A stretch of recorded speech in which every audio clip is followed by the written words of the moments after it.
माजलगावच्या एका कारागिराचा मुलगा ज्यानं कोल्हापुरी चप्पलला लाखोंचा ब्रँड बनवला। ही गोष्ट आहे एका अशा मुलाची जो शाळेतून थेट खेळायला नाही तर वडिलांसोबत चप्पल बनवायला बसायचा। नाव महेश राजेभाऊ नरहिर, फाउंडर आणि सीईओ मिस्टर नरहिर हँडक्राफ्ट्स आणि कोल्हापुरीवाला.com। माजलगाव, जिल्हा बीड। मराठी शाळेत शिक्षण आणि लहानपणापासूनच वडिलांच्या हँडमेड फुटवेअर व्यवसायात हातभार। कोल्हापुरी चप्पल, हँडमेड लेदर शूज, बेल्ट्स ही फक्त विक्रीची वस्तू नव्हती, ती होती पिढ्यानपिढ्यांची कला।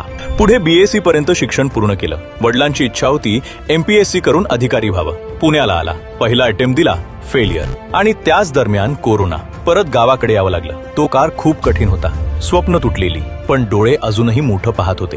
याच काळात एका मित्राला कोल्हापुरी चप्पल पाठवताना महेशच्या डोक्यात एक विचार चमकला, ही चप्पल ST बसने का? ही तर थेट जगभर जायला हवी। इथून सुरू झाली खरी सुरुवात। महेशने व्हिडिओज बनवायला सुरुवात केली।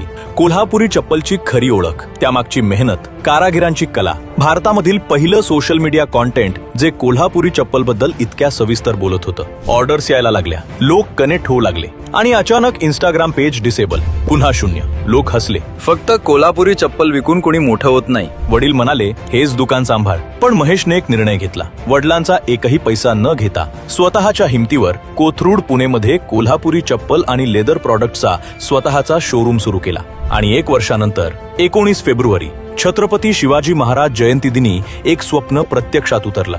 www.kolhapuriwala.com। कोल्हापूरमध्ये बनलेली चप्पल आज देश विदेशात पोहोचू लागली। खरा टर्निंग पॉइंट आला जेव्हा प्राडा सारख्या इंटरनॅशनल ब्रँडने कोल्हापुरी चप्पलची डिझाईन कॉपी केली।